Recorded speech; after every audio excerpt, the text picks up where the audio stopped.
vamos a referirnos a las tres formas de pensamiento y recordar lo que ustedes vieron en los últimos días.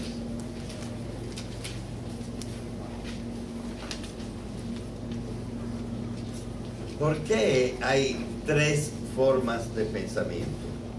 Por lo menos tres. Las podemos dividir en diferentes maneras, pero hay varias formas de pensamiento. ¿Por qué? Yo tengo una buena explicación. Y la explicación empieza diciendo, porque para pensar hay que usar lenguaje.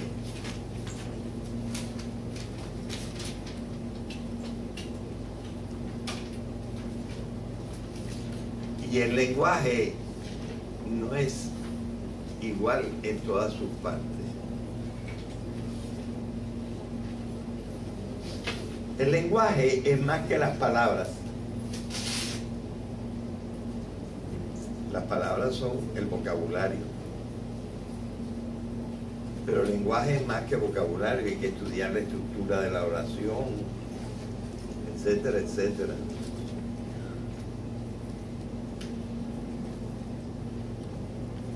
Y el hombre no puede pensar sin lenguaje. Para ejemplo, yo voy a tomar la parte del lenguaje que son las palabras. Pero la cosa es más complicada porque no se trata solamente de palabras. Se trata de todo el lenguaje, que tiene muchas cosas diferentes.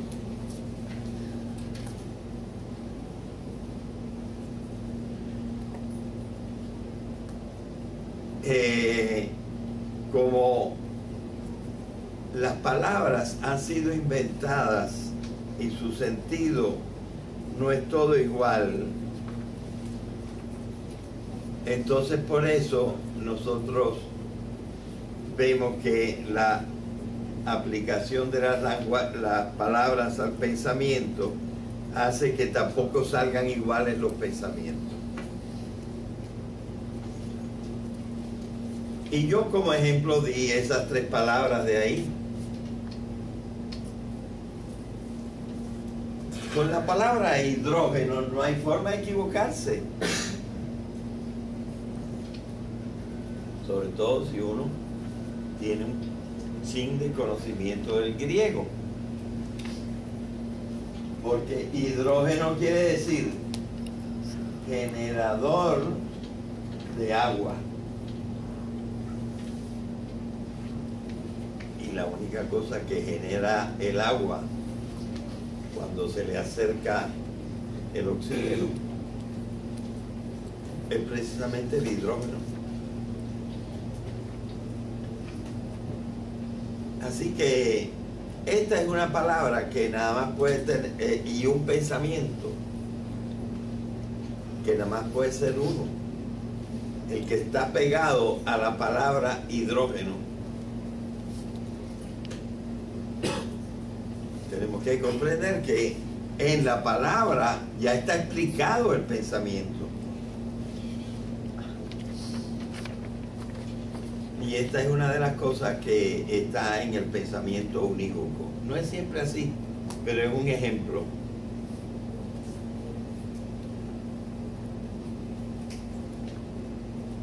Así que cuando no hay equivocación posible porque la palabra es una sola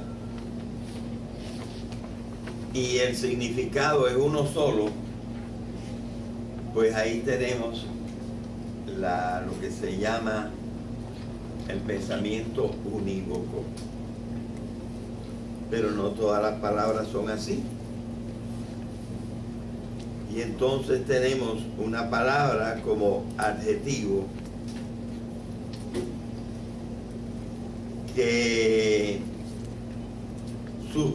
cuya significación principal, viendo su etimología, es la siguiente: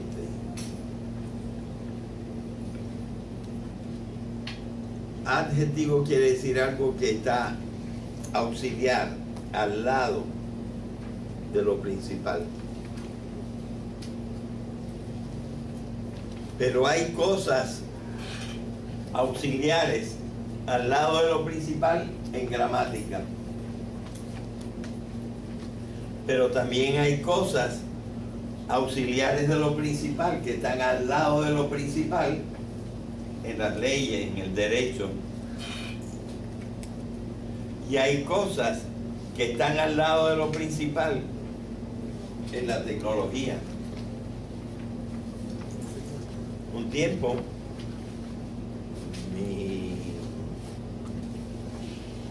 mi planta eléctrica de repuesto perdió el switch de comenzar, pero así todo yo podía, o de apagarse era el que se rompió, pero yo así todo podía, no usando esa parte auxiliar que es un botoncito que uno le da así la vuelta y se apaga, sino desconectando un cable. Luego el botoncito para apagar es adjetivo, no es lo principal, ¿verdad? Así que la palabra adjetivo no tiene un solo significado, pero los tres significados que hemos notado aquí tienen una relación uno con el otro, que es que están al lado de lo principal. Entonces, este tipo de pensamiento que se puede usar en frases diferentes con un significado parecido pero no igual, que se refiere siempre a un mismo tipo de relación, en este caso de estar al lado de lo principal, pues entonces esto me ayuda a hacer comparaciones válidas. Y ese es el tipo de palabra que se usa en el pensamiento análogo, o quizás también se puede decir analógico. Y lo ven diferente del de hidrógeno, que nada más puede tener un significado.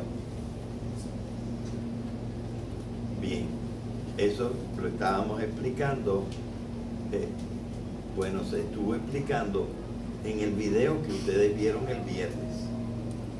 Era una de las cosas que se explicaban. Y nosotros también usamos la palabra azabache. La palabra azabache es también una comparación, pero no tiene esta rigurosa significación que siempre se refiere al mismo tipo de relación. Azabache no tiene esa relación con los ojos.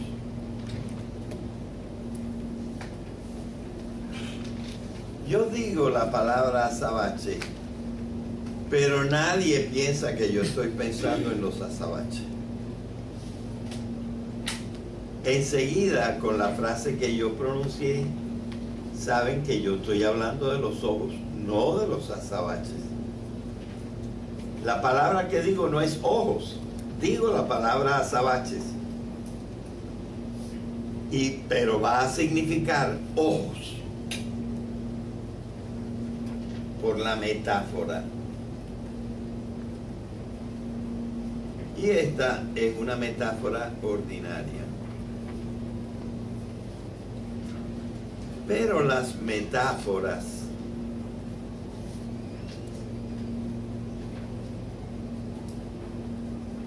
sobre todo, por ejemplo, las que usan las religiones, pueden ser de tipo mucho más radical.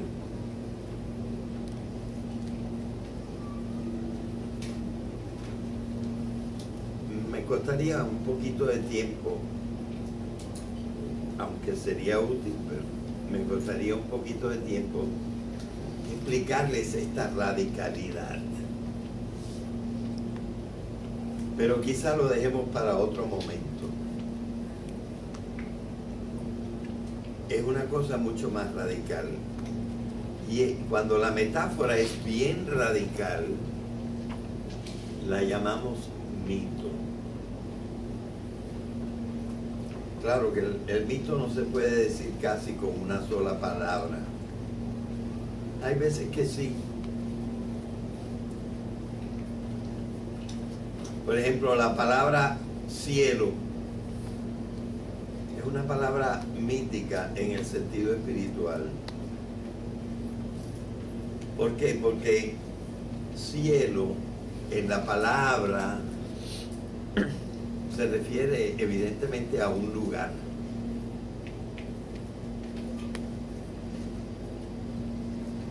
Pero ese lugar resulta que físicamente, y los lugares son físicos, físicamente no existe, no está en ninguna parte del espacio el cielo.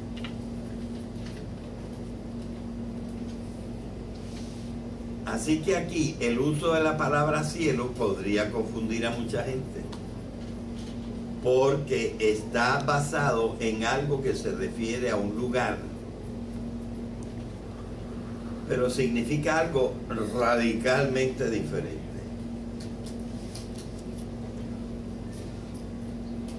¿Verdad? Que se usa, por ejemplo, en la religión. Pero el mito ordinariamente no es una palabra, es una narración.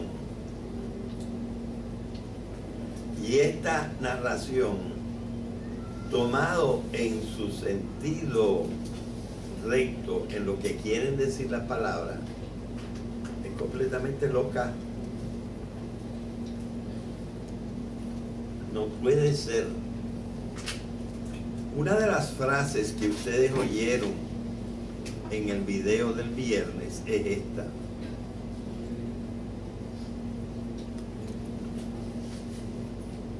El mito, para reconocerlo, es facilísimo.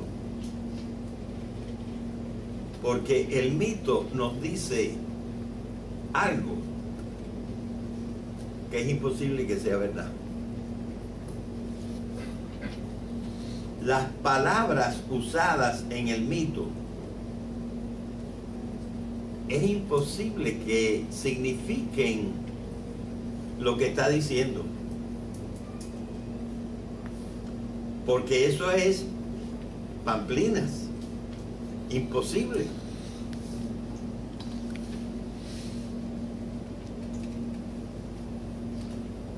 Y en el video pues se tomó un poco el mito de Adán y de Eva, más el de Adán que el de Eva, pero el de Eva es igualmente imposible de creer, ¿verdad? Que Dios hubiera sacado a Eva de una costilla de Adán. Necesitaba una cuchillita bastante afilada, y luego la muñequita le salía de este tamaño. Así que me dicen que ustedes han visto los episodios de Chespirito, y que Chespirito de vez en cuando, para hacer algunas de sus travesuras, se tomaba un liquidito de chiquitolina y se volvía de este tamañito. Y entonces Dios hubiera necesitado una anti-chiquitolina para de la estatuita así de Eva sacada de la costilla, y bien flaquita, que entonces debería ser Eva, ponerla casi del tamaño de Adán. Pero ¿quién va a creer eso? Luego, no puede ser que ese sea el significado. Ahora, hay una gente que los llamamos los fundamentalistas, que dicen, pues ese sí es, y es el único significado que yo le doy. Por lo cual yo le puedo responder, pues te equivocas de medio a medio, porque no hay forma que eso pueda ser verdad. Entonces, el que dice que entiende la fe, ese es el que no entiende la fe. Porque está pensando en una cosa que no puede ser.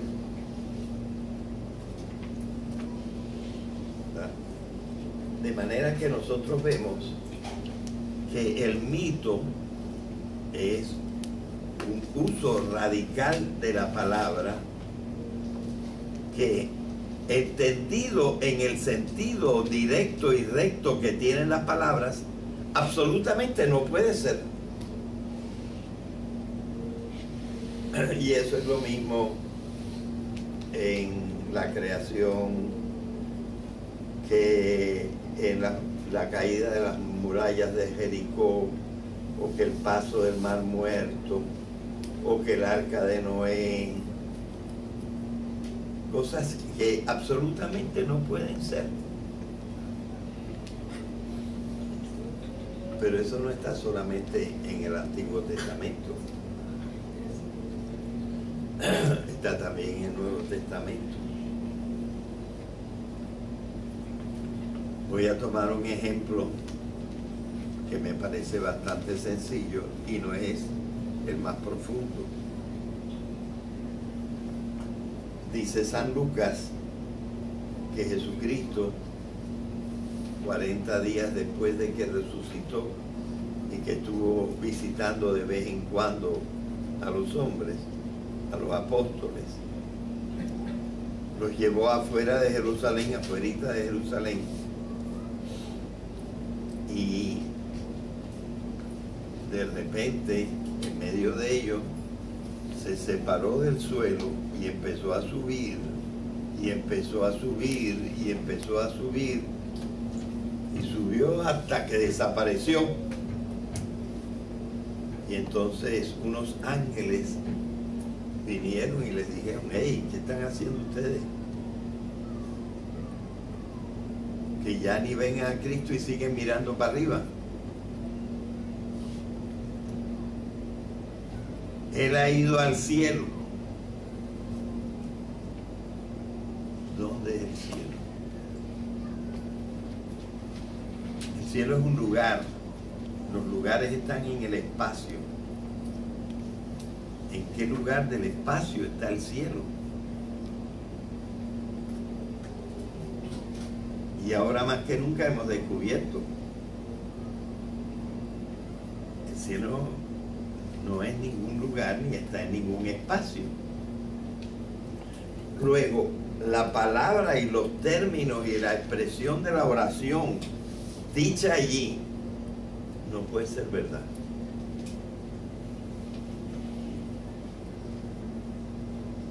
Quiere decir entonces que lo que está dicho allí no tiene significado. No. Hay otro sentido que a veces llamamos espiritual que se le puede dar, y este es el sentido de que la vida de Cristo no termina en fracaso.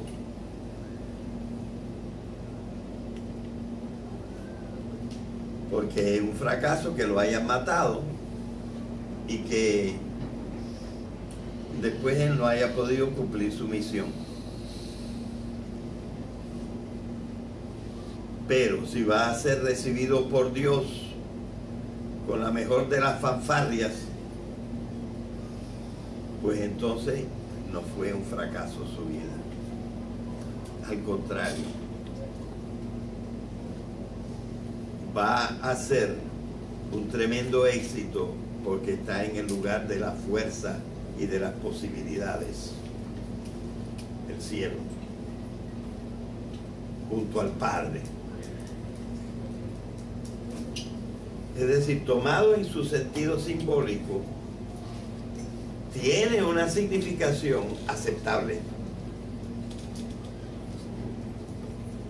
Pero no, hay gente que prefiere la no aceptable. Y entonces dicen que ellos son los que comprenden. Ellos son los que no comprenden.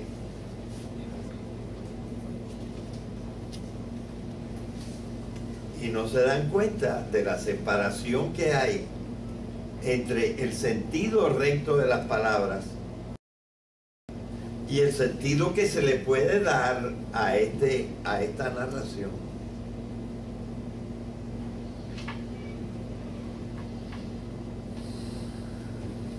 Y me parece que en el video se decía también que ahora nosotros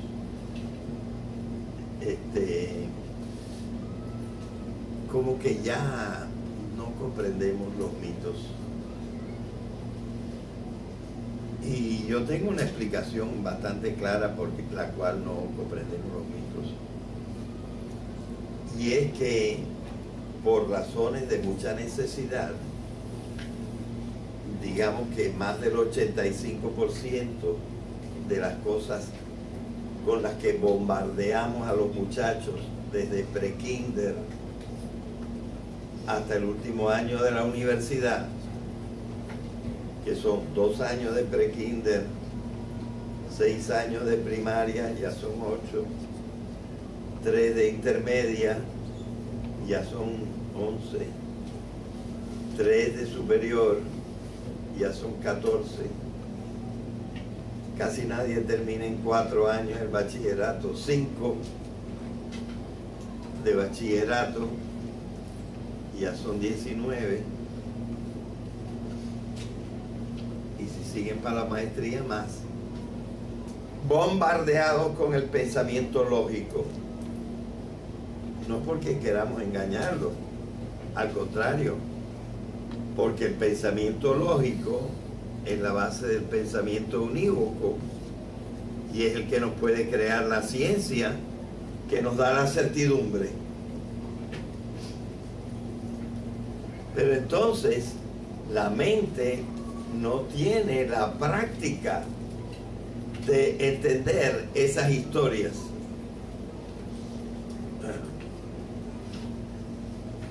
Y hasta nos dificulta comprender no los mitos religiosos, sino también los mitos de los filósofos,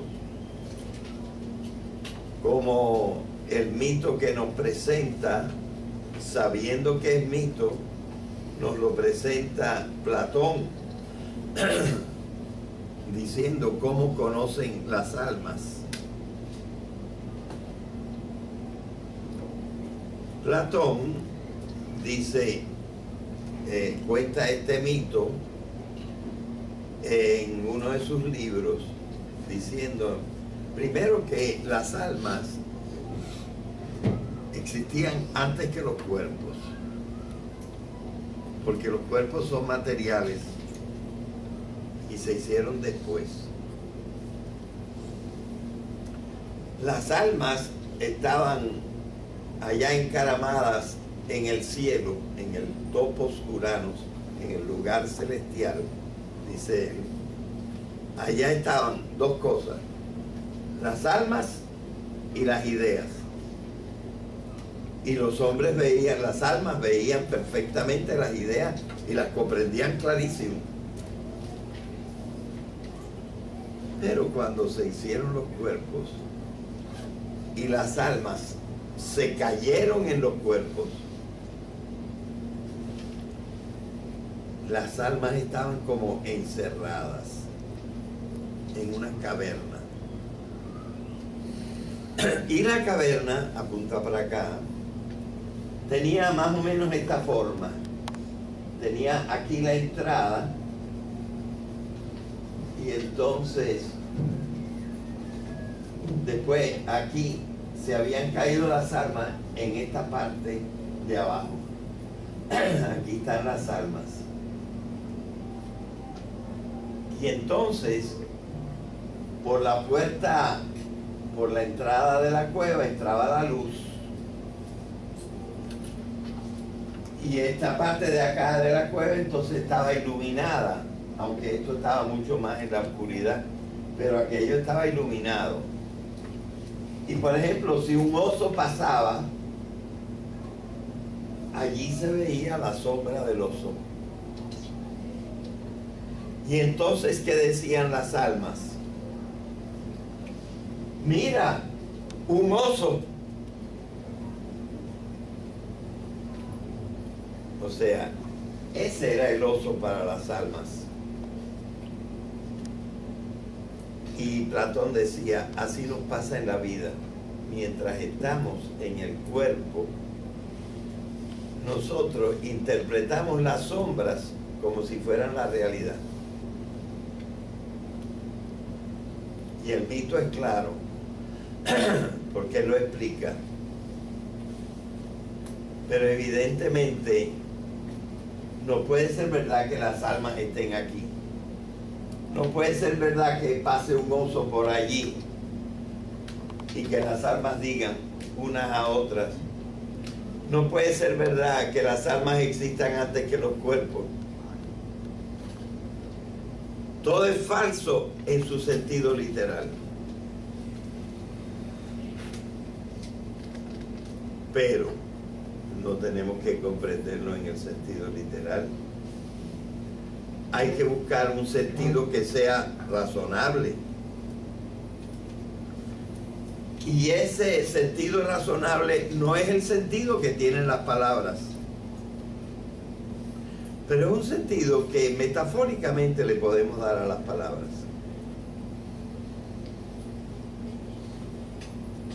Y es así como se crean los mitos.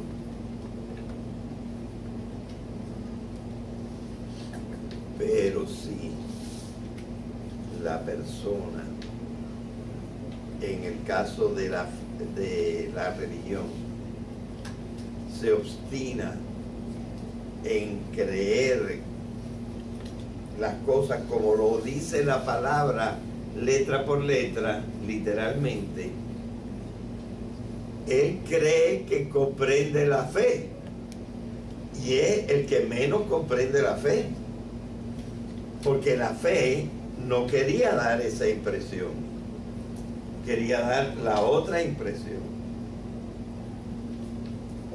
Quería dar la impresión no que de que Cristo subió, sino que la vida de Cristo no terminó en la derrota, y que existe una cosa que se llama la salvación, y que nosotros vamos a obtener la salvación gracias a la acción de Él. Pero eso no está dicho ahí. Ahí está dicho otra cosa, pero no lo podemos comprender como está dicho. Tenemos que comprenderlo en otro sentido. Es decir, el mito tiene al menos dos significados posibles. Y precisamente hay que escoger el que no revelan las palabras. Bueno, esta es una pequeña explicación para mostrar cómo es esa metáfora radical en que no le podemos hacer caso a lo que dice la palabra y tenemos que buscar otra forma de explicarlo. Ok, bien. Así que ahora voy a volver a la parte de la analogía. Y también está dicho en el video que ustedes vieron el viernes, y por eso esto es un repaso. Está dicho que en el fondo la analogía y el pensamiento unívoco, ambos tienen la misma base. Y la metáfora ordinaria y la metáfora radical que llamamos mito también tienen la misma base.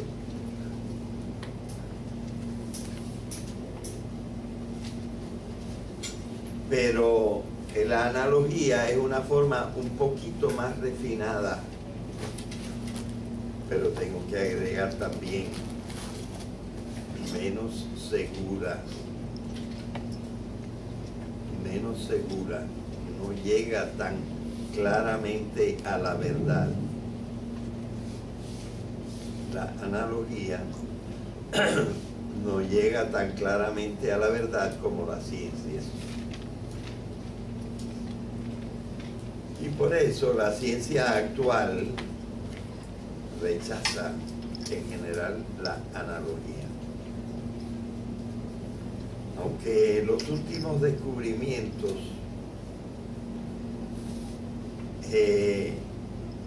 están logrando acercar más la analogía a lo unívoco.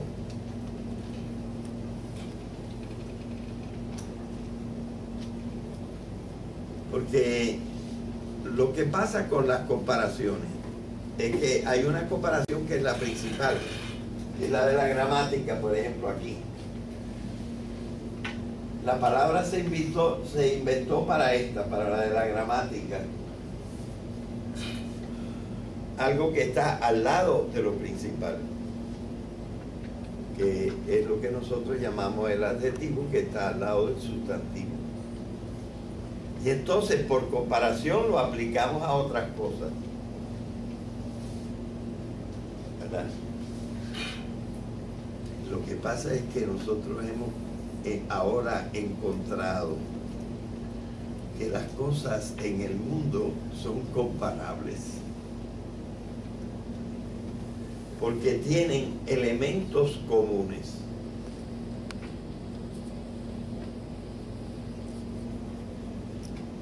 Por ejemplo, algo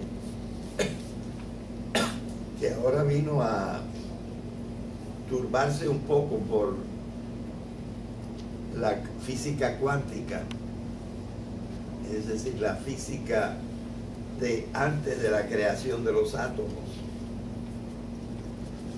la física de las partículas subatómicas.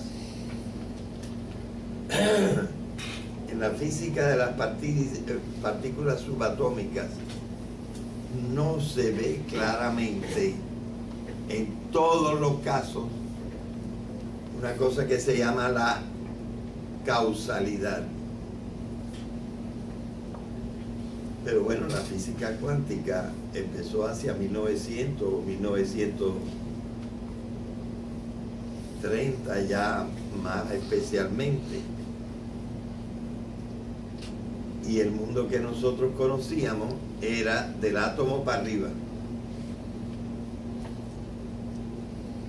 Y allí todas las cosas tienen causalidad. Todas las cosas tienen su causa.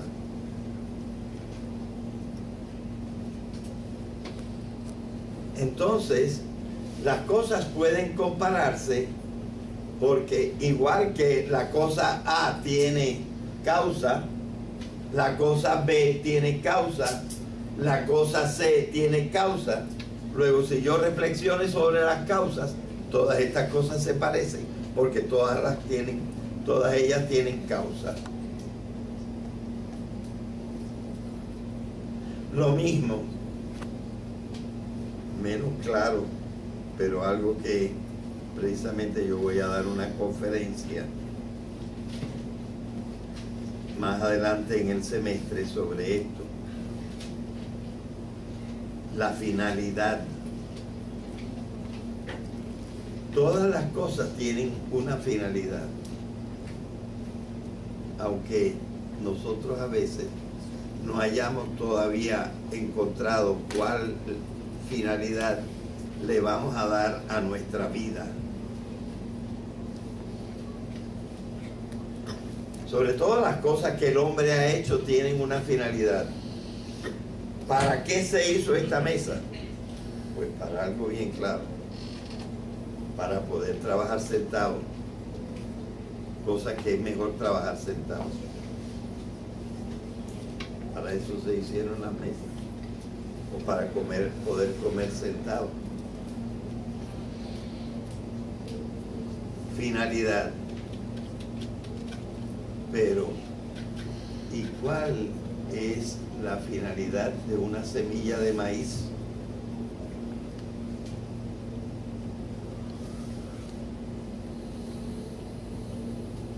La semilla de maíz no piensa. ¿Quién le dio su finalidad?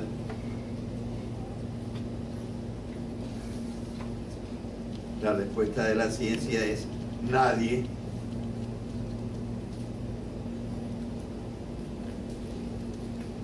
Pero finalidad quiere decir para algo.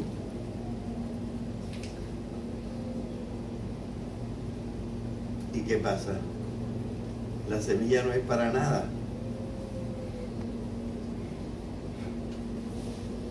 Entonces no existe solamente una finalidad interna de los seres, sino análogamente, no igualito, pero análogamente existe una finalidad externa de las cosas. ¿Ven el pensamiento análogo? El pensamiento análogo le hace mucho caso a las causas, le hace mucho caso a la finalidad, aunque no es lo principal. El pensamiento análogo encuentra una cosa en que todo lo que existe se parece. ¿Y qué es esto? Que cualquier cosa que exista es un ser. Entonces, en cuanto ser, podemos comparar analogía, encontrar analogía entre una cosa y otra cosa. Y si lo hacemos con rigor, estamos usando el pensamiento análogo.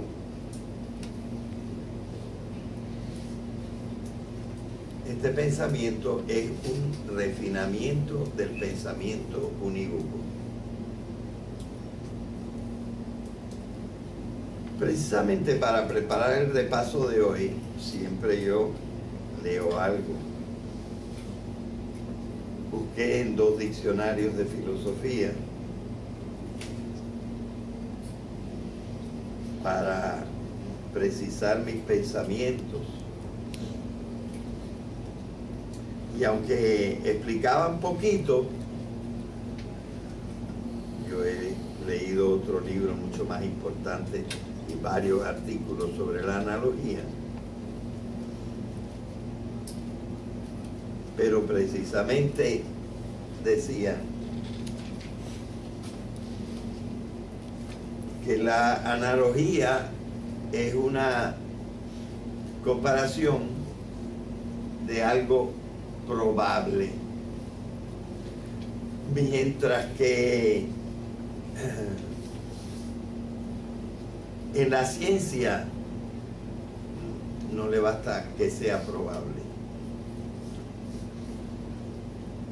tiene que ser seguro. Estos libros no se atreven a ir más lejos, son libros relativamente modernos, y dicen, bueno, la analogía no es una equivocación, probablemente es como se dice en la analogía, pero no 100% seguro.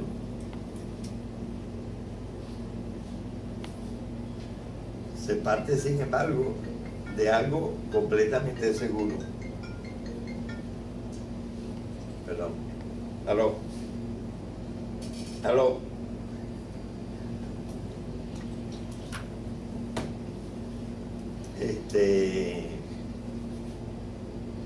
No es seguro que todo lo que existe son seres.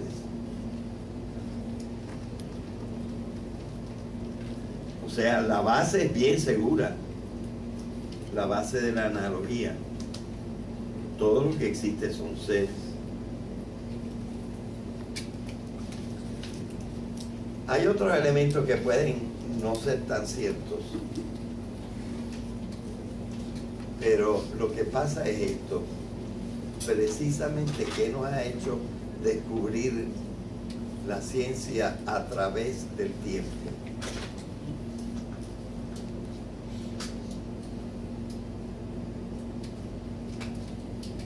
Que hay una serie de constantes en el universo. Y cada vez se encuentran más constantes en el universo. ¿Qué cosas son las constantes? Ordinariamente son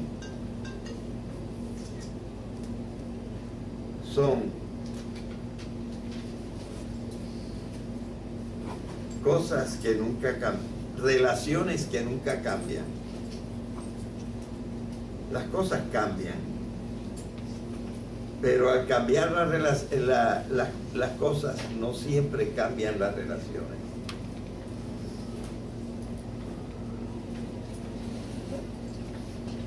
La energía, por ejemplo, en una cosa cambia, se degrada, pero no en la cantidad de energía. Todo sumado, lo degradado y lo no degradado, siempre es la misma cantidad de energía que hay en el mundo.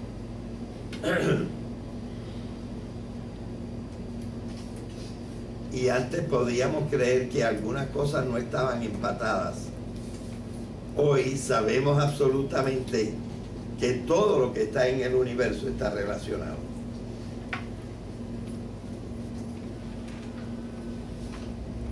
Así que, en todo caso, cada vez la analogía está hablando de cosas más probables,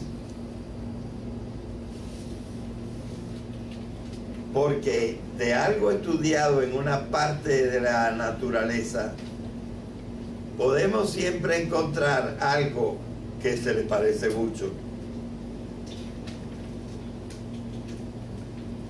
Sin embargo,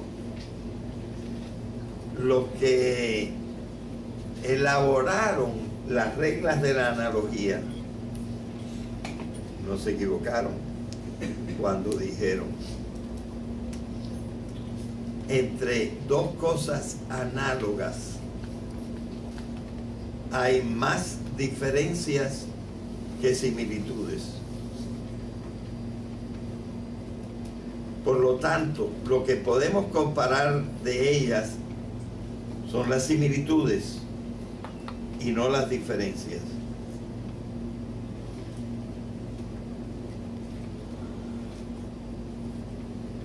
Por ejemplo, nosotros no podemos decir que un hombre se compara a un perro.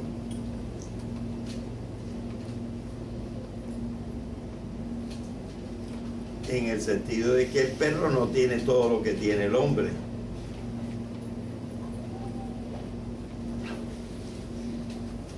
Pero en otras cosas sí se puede comparar. Por ejemplo, en su carácter biológico.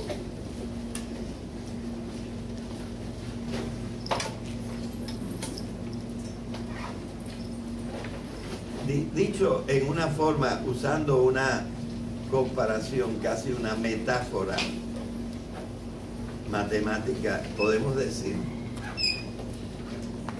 que la analogía es un pensamiento que tiende a usar extrapolaciones.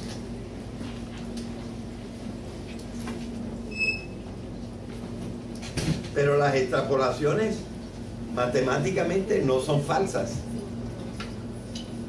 Lo único es que no las puedes comprobar físicamente, las extrapolaciones.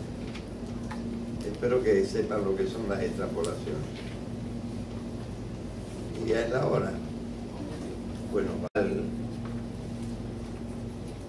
entonces por eso nosotros vemos que la aplicación de las palabras al pensamiento hace que tampoco salgan iguales los pensamientos.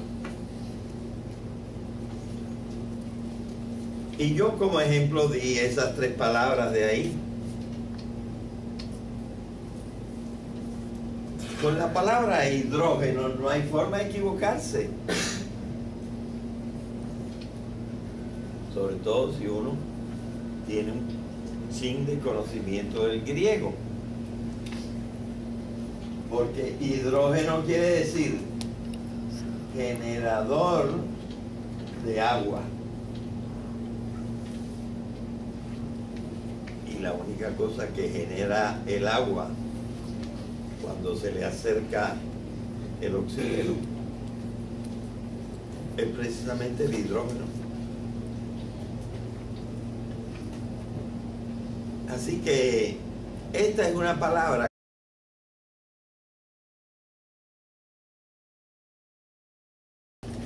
vamos a referirnos a las 3 formas de pensamiento y recordar lo que ustedes vieron en los últimos días.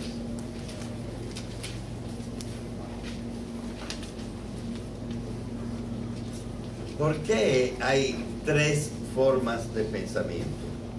Por lo menos 3. Las podemos dividir en diferentes maneras, pero hay varias formas de pensamiento. ¿Por qué? Yo tengo una buena explicación. Y la explicación empieza diciendo, porque para pensar hay que usar lenguaje.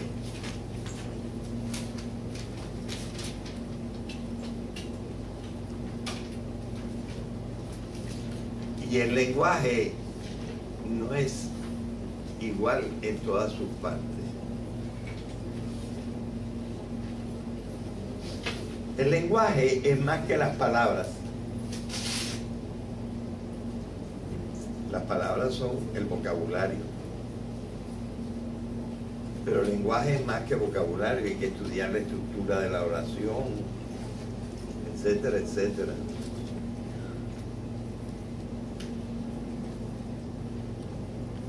Y el hombre no puede pensar sin lenguaje. Para ejemplo, yo voy a tomar la parte del lenguaje que son las palabras. Pero la cosa es más complicada porque no se trata solamente de palabras. Se trata de todo el lenguaje, que tiene muchas cosas diferentes.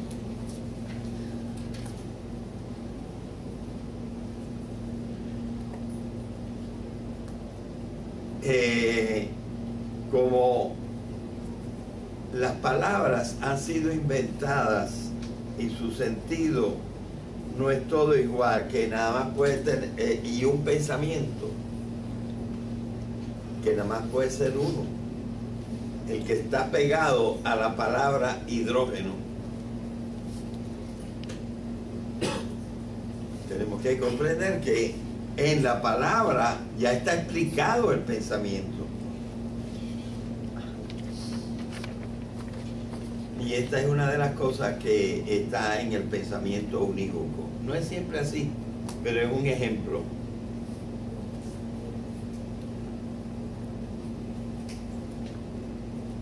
Así que cuando no hay equivocación posible porque la palabra es una sola y el significado es uno solo, pues ahí tenemos lo que se llama el pensamiento unívoco. pero no todas las palabras son así. Y entonces tenemos una palabra como adjetivo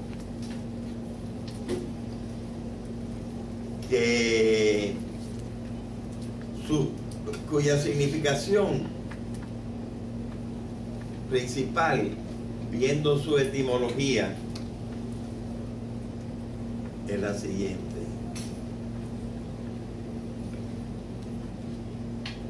Adjetivo quiere decir algo que está auxiliar, al lado de lo principal. Pero hay cosas auxiliares al lado de lo principal en gramática. Pero también hay cosas auxiliares de lo principal que están al lado de lo principal en las leyes, en el derecho.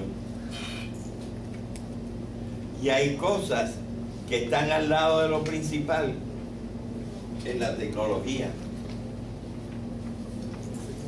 Un tiempo,